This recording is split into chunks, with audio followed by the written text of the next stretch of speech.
All right, now let's get the thoughts of Charlie McGrath on the sanctions, of the founder of WideAwakeNews.com. Charlie, the EU leaders threatening further economic measures. Well, what kind do you think?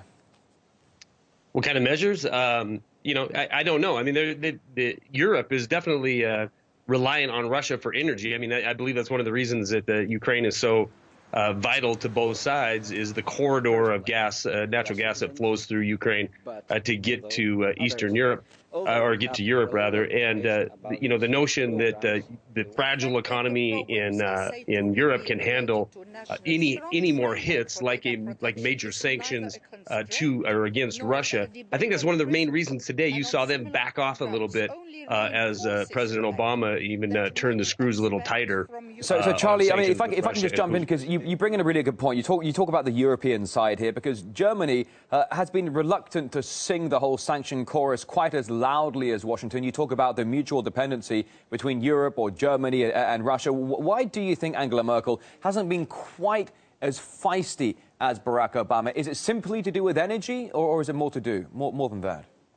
I guess I don't know. She's not as much of a destabilizing war hawk, maybe, as our leadership here. I do believe that Germany, just like the rest of Europe, is dependent on energy resources coming across Ukraine from Russia. So I think that she realizes that all of Europe is in a sticky situation economically, and naturally, Germany, being the powerhouse of the whole European Union, probably doesn't want to do anything else to further degrade the economies of Europe, because she'll just end up, or her people will end up flipping the bill. Yeah, indeed. If Germany starts to falter, economically speaking, then the rest of Europe is going to have a very, very tough time indeed. Charlie, just for a moment here, the U.S. president has some rather worrying words. In the past 24 hours, Barack Obama is saying, quote, "The sanctions would not only have a significant impact on the Russian economy, but could also be disruptive to the global economy." Why should the world fall victim to Washington's grievances? Yeah, it's pretty gloomy. In fact, I do a weekly podcast called Doomcast. It's usually on the lighter side of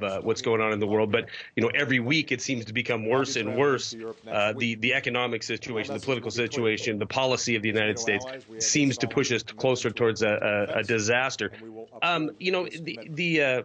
The idea that Obama is coming out talking about tough sanctions and the rhetoric he's using, I find almost laughable if it wasn't so serious and so potentially dangerous. But at the end of his statements today, when he talked about how this is what happens in the 21st century when a nation violates the sovereignty of another nation, of course, speaking of Ukraine and Russia, I find that laughable, because look at what has happened under his watch alone with the destabilization, the blatant disregard for the sovereignty of not only people but nations. So we're living in the glass house here, and we're throwing some pretty big stones around. All right, well, let's veer our attention slightly eastwards, Charlie. One of the biggest boys on the block, China, has been rather quiet during all of this, abstaining from the recent UN vote. Are we seeing Russia positioning itself perhaps for more support from Beijing? I think so, definitely. Yeah. And I think that, Beijing and all of China, for that matter, is certainly going to think about what they do before they jump into the let's go to war, let's go to sanction mentality of the United States. Again, Russia is a very big customer of China. Energy resources from Russia end up in China. So I think they're taking back a little bit. Maybe the whole world's just getting a little bit sick of the John McCains in Washington, D.C., who are clamoring for more sanctions and even war, even a hot war, if people like John McCain had their way. So I think China's stepping back, saying, hey, enough's enough. We're gonna evaluate the situation and partner ourselves with who truly could benefit China in the long run. All right, Charlie McGrath, the founder of WideAwakeNews.com, joining us live here on RT International. Many thanks for your time today. Rory, thank you.